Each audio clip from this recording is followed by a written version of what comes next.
হযরত ওমর রাদিয়াল্লাহু তাআলা আনহু একটু পরীক্ষা করতে চাইলেন রাখাল রে, দেখি একটু বেশি দিলে কাজ হয় কিনা। রাখাল রে এবার ওমর রাদিয়াল্লাহু তাআলা আনহু বলতেছে, ও রাখাল, আমি তোমার কাছে একটা প্রস্তাব দেই, তুমি একটা কাজ করো, একটা দুধওয়ালা ছাগি আমাদেরকে দিয়ে দাও, বিনিময়ে আমরা তোমাকে তার মূল্য দিয়ে দিব। এতে আমাদের দুধের দ্বারা তৃষ্ণা নিবারণ হবে, গোশতের দ্বারা ক্ষুধা দূর হবে। তোমার মালিক যদি তোমাকে জিজ্ঞাসা করে যে ছাগল কোথায়, তুমি বলবা একটা নেকড়ে অথবা বাঘে আক্রমণ করে ধরে নিয়ে গেছে। এটা স্বাভাবিক, মাঝে মধ্যেই ঘটে। রাখাল বললে মালিক বিশ্বাস করবে। হযরত ওমর রাদিয়াল্লাহু তাআলা আনহু যখন রাখালরে বললেন, রাখাল, তোমাকে আমি কিছু টাকা দিচ্ছি, সম্পদ দিচ্ছি, তুমি ছাগল একটা দিয়ে দাও, তোমার মালিক যদি জিজ্ঞাসা করে তুমি বলবা নেকড়ের পাল আক্রমণ করে একটা ছাগল নিয়ে গেছে, তোমার মালিক সেইটা বিশ্বাস করবে। রাখাল সাথে সাথে হতবাক হয়ে গেল। রাখাল বলতেছে, ইয়া হাদা ফাইনাল্লাহ, ইয়া হাদা ফাইনাল্লাহ। রাখাল বলতেছে, হে আগন্তুক, তুমি কি বলো? আল্লাহ কোথায়, আল্লাহ কোথায়, আল্লাহ কোথায়? তুমি কেমন কথা বলতেছো? তার মানে রাখাল বলতেছে, এ আগন্তুক মুসাফির, তুমি আমাকে কি কথা বলতেছো? হয়তো আমার মালিক আমার কথা বিশ্বাস করবে, মালিককে হয়তো আমি ফাঁকি দিতে পারবো, কিন্তু আমার আল্লাহকে তো ফাঁকি দেওয়া সম্ভব নয়। রাখাল চলে গেল। রাখাল তো চিনে না লোকটাকে। রাখাল চলে গেল। হযরত ওমর রাদিয়াল্লাহু তাআলা আনহু বলতেছে, যতদিন দুনিয়ার মধ্যে এই রাখালের মতো মানুষ থাকবে, ততদিন মুসলিম জাতিকে কোন প্রকার অকল্যাণ গ্রাস করতে পারবে না। আজকে আমি আমার নিজের কথাটাই চিন্তা করি, আপনি আমি আমাদের নিজেদের কথা চিন্তা করি যে আমাদের তাকওয়ার অবস্থা কি, লাস্ট পর্যায়টাও নাই, ঠিক কিনা বলেন? স্বর্ণযুগের নারীরা কেমন ছিল? স্বর্ণযুগের যুবতী নারীরা কেমন ছিল? হযরত ওমর রাদিয়াল্লাহু তাআলা আনহু রাতের বেলায় বের হইতেন মানুষের খোঁজ খবর জানার জন্য। একদিন একেবারে শহরের শেষ প্রান্তে হযরত ওমর রাদিয়াল্লাহু তাআলা আনহু চলে গেলেন। রাতের শেষ প্রহর, সুবহে সাদিকের পূর্ব মুহূর্তে তিনি দেখতেছেন একটা ঘরের মধ্যে মিটমিট করে আলো জ্বলতেছে। একটু অবাক হলেন, সকলে ঘুম, নিস্তব্ধ নীরবতা, কিন্তু ওই ঘরটার মধ্যে কেন আলো জ্বলে? আস্তে আস্তে ওই ঘরের দিকে তিনি অগ্রসর হয়ে গেলেন। কান পেতে আছেন, ভেতরে থেকে দুইজনের গলার আওয়াজ পাওয়া যায়, দুইজন নারী। একটা বিষয় মনে রাখতে হবে, শাসক প্রজার অবস্থা জানার জন্য নিজে অথবা শাসকের দায়িত্বপ্রাপ্ত কেউ যদি বাস্তব অবস্থা জানার জন্য কারো ঘরের দেয়ালে কান পাতে, সেটার বৈধতা আছে, কিন্তু আমার আপনার নাই। আমার আপনার আছে? আমার আপনার নাই। কোন মহিলার অপর মহিলার গোপন কথা এরকম কান লাগায় শোনার অধিকার নাই। আল্লাহ তাআলা মানা করছেন, ওলা তাজাসসু, তোমরা গুপ্তচর বৃত্তি করবা না। কিন্তু রাষ্ট্রপ্রধান অথবা রাষ্ট্রপ্রধান যদি কাউকে দায়িত্ব দেয় কোনো কারণে, সে গুপ্তচর বৃত্তি করবে, এটা করার দরকার। হযরত ওমর রাদিয়াল্লাহু তাআলা আনহু কান লাগায় শুনতেছেন দুইজন মহিলার গলার আওয়াজ। বোঝা গেল একজন মা, একজন মেয়ে।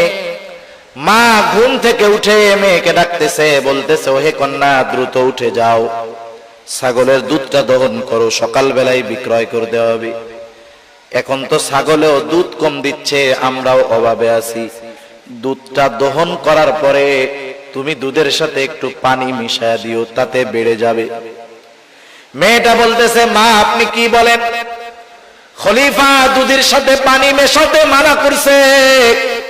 মা বলতেছে, মেয়ে তুমি কি বোকা নাকি? কোথায় খলিফা আর কোথায় আমরা? খলিফা হয়তো তার প্রাসাদের মধ্যে আরামে ঘুমাইতেছে, কে দুধে পানি মিশাইলো আর না মিশাইলো এটা কি খলিফার দেখার টাইম আছে নাকি? মেয়েটা বলে, মা খলিফা ওমর হয়তো জানবে না, দেখবে না, কিন্তু আল্লাহ রাব্বুল আলামিনকে ফাঁকি দেওয়া যাবে না। হযরত ওমর রাদিয়াল্লাহু তাআলা আনহু চলে গেলেন। পরের দিন সকাল বেলায় মা মেয়েরে ডাকাইছে। ঘটনার রাত সকাল বেলায় যখন খলিফাতুল মুসলিমিন তার মা মেয়েকে ডাকালো, দুজনের কলিজা শুকায় গেছে। নিশ্চয় আমাদের রাতের কথোপকথনের ব্যাপারে খলিফা জেনে গেছে আজকে আর নিস্তার নাই। তারা চিন্তিত এবং ভীত। কিন্তু হযরত ওমর অর্ধ জাহানের বাদশা, এই মেয়েটার পরহেজগারিতা তার এত পছন্দনীয় হয়েছে, একজন দুধওয়ালির মেয়ের তাকওয়াকে প্রাধান্য দিয়ে নিজের ঘরের পুত্রবধূ হিসাবে তাকে গ্রহণ করেছে।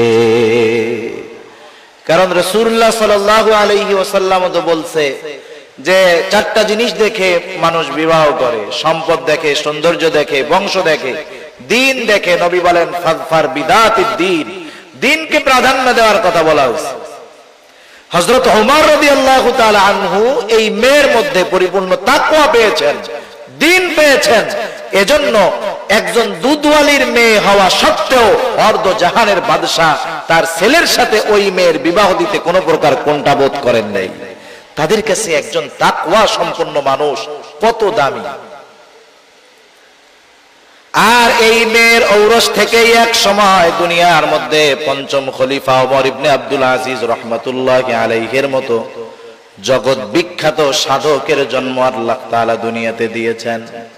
সেজন্য আমি আপনি যদি এই চিন্তা অন্তরের মধ্যে রাখি, আমার আল্লাহ আমাকে সর্ব অবস্থায় দেখতেছে, বলেন তো এই চিন্তা যদি আমার মধ্যে থাকে, তাহলে আমার রাতের চরিত্র, মানুষের লোকচক্ষুর অন্তরালের চরিত্র আর মানুষের মধ্যের চরিত্র সেম হয়ে যাবে। রাতেও চরিত্র যেমন, দিনের বেলাতেও তার চরিত্রটা তেমন হয়ে যাবে। শুধু এতটুকু চিন্তা আমার আপনার জীবনের গতিপথ বদলিয়ে মুত্তাকি আমাকে আপনাকে বানাতে পারে। তৃতীয় বিষয়, তৃতীয় পদ্ধতি, আমি আমার জীবনের হিসাব নিকাশ গ্রহণ করব। যেই মুমিন তার জীবনের হিসাব নিকাশ গ্রহণ করে, সেই মুমিন মুত্তাকি সফল মুমিন হতে পারে।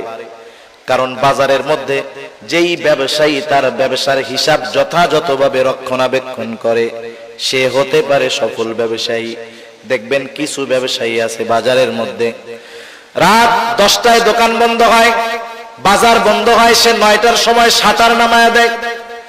1 ঘন্টা ব্যাপী সে হিসাব করে, আজকে দিনে আমার কত টাকা বিক্রয় হলো, কত টাকা বাকি গেল।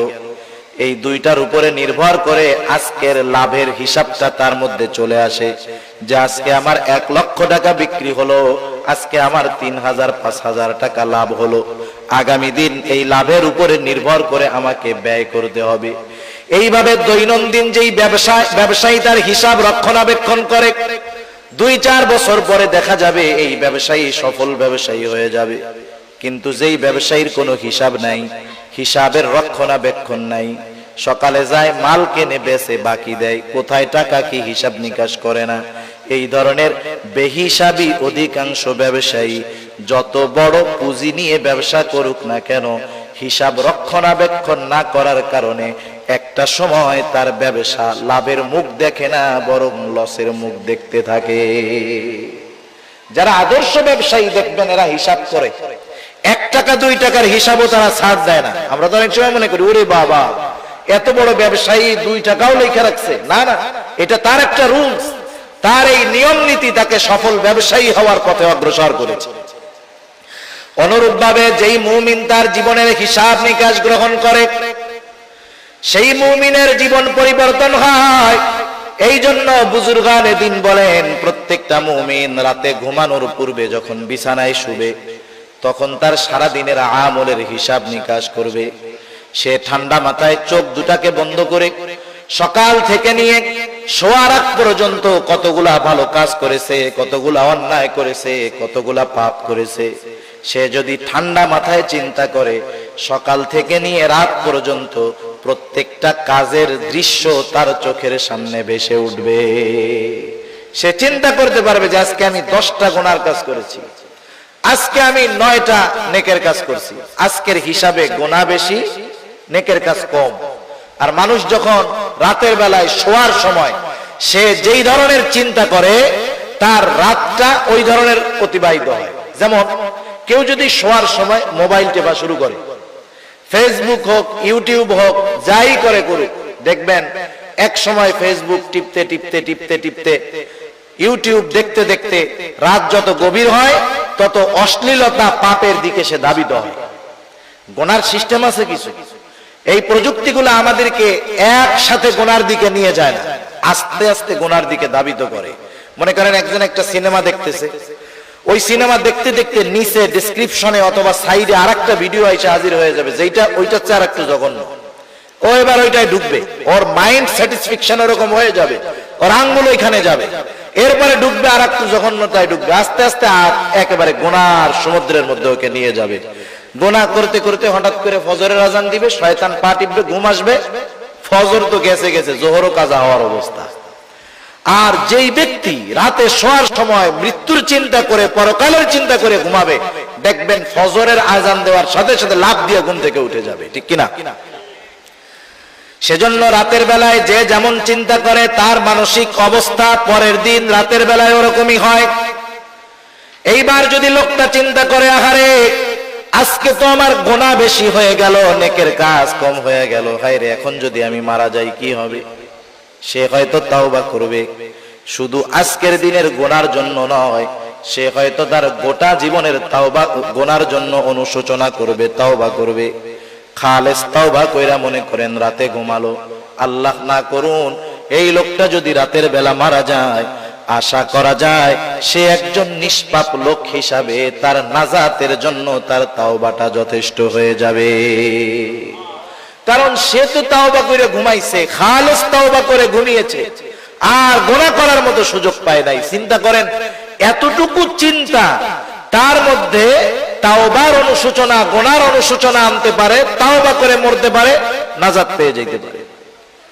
সেজন্য নিজের জীবনের আমলের হিসাব নিকাশ নেওয়া, হতে পারে এই হিসাবটাই একটা সময় আমাকে গোনামুক্ত জিন্দেগি গড়ার তৌফিক দান করবে।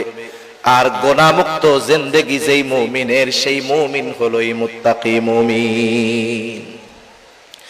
মানুষের সামান্য চিন্তা কেমন করে পরিবর্তন করে মানুষের। হযরত আব্দুল্লাহ ইবনে উমর রাদিয়াল্লাহু তাআলা আনহু হতে একটা হাদিস আসছে।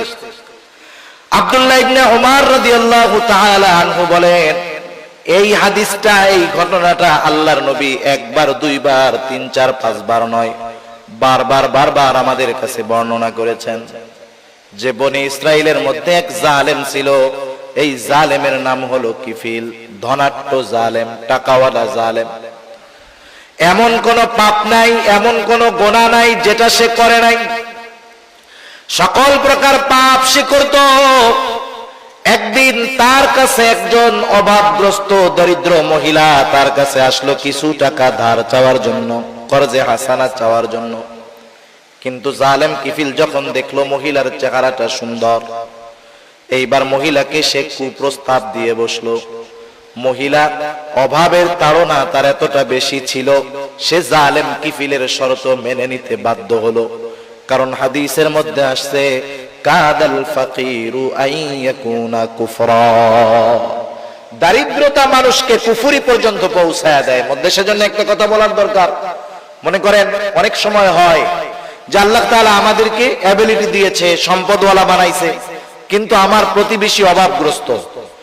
আমি সম্পদওয়ালা, আমার সামর্থ্য আছে, আমার সামর্থ্য থাকার পরেও আমার কোন প্রতিবেশী অভাবের কারণে যদি কোনো পাপে লিপ্ত হয়, কিয়ামতের ময়দানে ওই অভাবগ্রস্ত ব্যক্তি তার পাপের কারণে একা অপরাধী সাব্যস্ত হবে না, বরং তার সামর্থ্যবান প্রতিবেশীও কিয়ামতের ময়দানে আল্লাহর আদালতে অপরাধী হিসাবে দাঁড়াতে হবে। সেজন্য আমাদের প্রতিবেশী যারা আছে খেয়াল রাখবো যে তারা অভাবের কারণে যেন কখনো কোনো প্রকার পাপের মধ্যে লিপ্ত না হয়ে যায়। কারণ আমার সামর্থ্য আছে, ও পাপে লিপ্ত হবে, ওর পাপের কারণে আমার আল্লাহর কাছে ধরা খাইতে হবে। এইবার মহিলা টাকাটা নিয়ে চলে গেল। নির্ধারিত দিনক্ষণে জালেম কিফিল উপস্থিত হয়ে গেছে। কিফিল গিয়ে বলতেছে, ও মহিলা, তুমি যেই প্রতিশ্রুতি দিয়েছিলে তুমি তোমার প্রতিশ্রুতি পূরণ করো। এইবার মহিলা কান্না শুরু করে দিল। কিফিল বলতেছে, এখন কেন কান্না করো? আমি কি তোমাকে কোনো কিছু জোর করেছি নাকি? এই শর্তে রাজি হয়েই তো তুমি আমার কাছ থেকে টাকা এনেছো। মহিলা চোখের পানি ছেড়ে দিয়ে বলে, ও কিফিল, আমি অভাবের তাড়নায় প্রয়োজনের কাছে ধরা পড়ে গেছি, এই জন্য তোমার কথার স্বীকৃতি দিয়েছিলাম রে কিফিল, কিন্তু আমি তো জীবনে কোনোদিন এরকম অপরাধ করি নাই, জেনা করি নাই। আমার তো ভয় হয় কিফিল, তোমার সাথে জেনা করার পরে আমি যদি মারা যাই, আমি আল্লাহ তাআলার কাছে একজন জেনাকার হিসাবে উপস্থিত হব। ও কিফিল, আমার কান্নার কারণ হলো আল্লাহর ভয়, আল্লাহর ভয়। এতটুকু কথা জালেম কিফিলের অন্তরের মধ্যে পরিবর্তন এনে দিল। জালেম কিফিল বলতেছে, আমি তো কোনো অপরাধ নাই যেটা বাদ দেই নাই। মহিলা 60 দিরহাম তার কাছ থেকে ধার নিয়েছে। কিফিল বলতেছে, যাও, তোমাকে 60 দিরহাম সাদাকা করে দিলাম, আর আমি আজকে থেকে ওয়াদা করলাম, তাওবা করলাম, আমি আর কোনোদিন জিনা করব না, সুদ খাবো না, আল্লাহ তাআলার নাফরমানি করব না, কোনো প্রকার পাপ করব না। জালেম কিফিল তাওবা করে বাড়িতে চলে গেল। ঘটনাক্রমে রাতের বেলায় জালেম কিফিল মারা গেল। জালেম যদি মারা যায়, মানুষ মুখে না বলতে পারুক, অন্তরে অন্তরে খুশি হয়, কিন্তু আল্লাহ রব্বুল আলামিন কিফিলের ব্যাপারে আল্লাহ তাআলা জানায়া দিলেন, আল্লাহ রব্বুল আলামিন কিফিলকে ক্ষমা করে দিয়েছে। মানুষের জীবনের পরিবর্তন দেখেন, সামান্য একটা কথা জীবনের গতিপথ পাল্টায় দিতে পারে। এই রাতের চিন্তা আমার জীবনের হিসাব নিকাশ, আমার জীবনের গতিপথ পাল্টিয়ে আমাকে মুত্তাকি পরহেজগার বানাতে পারে, ঠিক কিনা বলে? বুজুর্গানে দিন এই 3টা পদ্ধতির কথা বিশেষভাবে উল্লেখ করেন, আর আল্লাহ তাআলা সেই জন্য বলেন, ইয়া আইয়ুহাল্লাযীনা আমানুত্তাকুল্লাহ, হে ঈমানদারেরা, তোমরা আল্লাহ তাআলাকে ভয় করো। ওয়াত্তাকুল্লাহ, তোমরা আল্লাহ তাআলাকে ভয় করো। 3টা পদ্ধতি আপনাদের খেদমতে পেশ করলাম। 1 নাম্বার, কেউ যদি মুত্তাকি হতে চায়, সত্যবাদীকে বন্ধু হিসাবে গ্রহণ করবে। 2 নাম্বার, সর্ব অবস্থায় আল্লাহ তাআলা দেখতেছে, এটাকে অন্তরের মধ্যে দৃঢ়ভাবে বদ্ধমূল করবে। 3 নাম্বার, নিজের জীবনের হিসাব নিকাশ গ্রহণ করতে হবে। আল্লাহ তাআলা সেই জন্য বলেন, ইয়া আইয়ুহাল্লাযীনা আমানুত্তাকুল্লাহা ওয়াল তানজুর নাফসুম মা কদ্দামাত লিগাদিন ওয়াত্তাকুল্লাহ। আল্লাহ তাআলা বলেন, হে ঈমানদারেরা, ইয়া আইয়ুহাল্লাযীনা আমানুত্তাকুল্লাহ ওয়াল তানজুর নাফসুম মা কদ্দামাত লিগাদ। তুমি একটু নিজের দিকে নজর দাও না, তুমি আগামীর জন্য কি প্রেরণ করতেছো, কি জমাইতেছো। আমরা ভবিষ্যতের জন্য টাকা পয়সা জমাই ব্যাংকের মধ্যে, নিজের ভবিষ্যতের চিন্তা করে, পরিবার পরিজন সন্তান সন্তানাদির ভবিষ্যতের কথা চিন্তা করে আমরা ব্যাংকের মধ্যে টাকা জমাই। আর আমার আল্লাহ তাআলা বলে, ও আমার গোলাম, অনির্দিষ্ট ভবিষ্যতের জন্য তুমি কি জমাইতেছো, পরকালের জন্য তুমি কি জমাইতেছো। কারণ আমি আপনি যখন চোখ 2টা বন্ধ করব, দুনিয়ার মধ্যে যা উপার্জন করেছি, একটা টাকার মালিকানাও আমার থাকবে না। হাদিসের মধ্যে আসছে, আমার কি, আমার তো কিছুই না, যেটা খাই, যেটা পয়সা নষ্ট করি, এটা হলো আমার। যখন মানুষ মারা যায়, তার সাথে 3টা জিনিস যায়, একটা জিনিস থাকে, 2টা চলে আসে। তার সন্তান সন্তানাদি যায়, তার কিছু মাল আসবাব যায়, আর তার আমল যায়। সন্তান সন্তানাদি পরিবার পরিজন চলে আসে, তার কিছু মাল আসবাব কবর দেওয়ার জন্য নেওয়া হয়, চাদর টাদর এইসব, ওইটাও নিয়ে আসে। শুধু তার সাথে তার আমলটা অবস্থান করে। সেজন্য আল্লাহ বলেন, ওয়াল তানজুর নাফসুম মা কদ্দামাত লিগাদ। তুমি তোমার নিজের জন্য নজর দাও না, নিজের দিকে নজর দাও না, যে ওই ভবিষ্যতের জন্য, আগামীর জন্য, তথা কবরের জন্য, পরকালের জন্য তুমি কি জমাইছো, কি প্রেরণ করছো। এই চিন্তা আমাদের দুনিয়ার মধ্যে মুত্তাকি হওয়ার জন্য সহায়ক হতে পারে। আর কোন ব্যক্তি যদি মুত্তাকি হয়, দুনিয়াতে যত আমল আছে, খেয়াল রাখবেন, প্রত্যেকটা আমলের দুনিয়া আখিরাত উভয় জাহানের কল্যাণ আছে। প্রত্যেকটা আমলের দুনিয়া এবং আখিরাত উভয় জাহানের কল্যাণ আছে। কেউ যদি মুত্তাকি হয়, দুনিয়ার মধ্যে আল্লাহ রাব্বুল আলামিন বলেন, ওয়া মাইয়াত্তাকিল্লাহা ইয়াজআল লাহু মাখরাজা। যে ব্যক্তি তাকওয়া অবলম্বন করে, খোদা ভীরুতা অর্জন করে, আল্লাহ তাআলা বলেন, আল্লাহ তাআলা তাকে যত প্রকার বিপদ আপদ হোক না কেন, বের হওয়ার রাস্তার ব্যবস্থা আল্লাহ তাআলা করে দেয়। শুধু তাই নয়, আল্লাহ রাব্বুল আলামিন বলেন, ওয়া ইয়ারযুকুহু মিন হাইথু লা ইয়াহতাসিব। দুনিয়ার মানুষ সবচাইতে বেশি চিন্তা করে রিজিকের, জীবন উপকরণের, কিন্তু আল্লাহ তাআলা বলেন, ও আমার গোলাম, তুমি মুত্তাকি হয়ে যাও, আমি আল্লাহ তোমাকে এমন জায়গা থেকে রিজিক দিয়ে দিব যা তুমি কল্পনাও করতে পারবা না।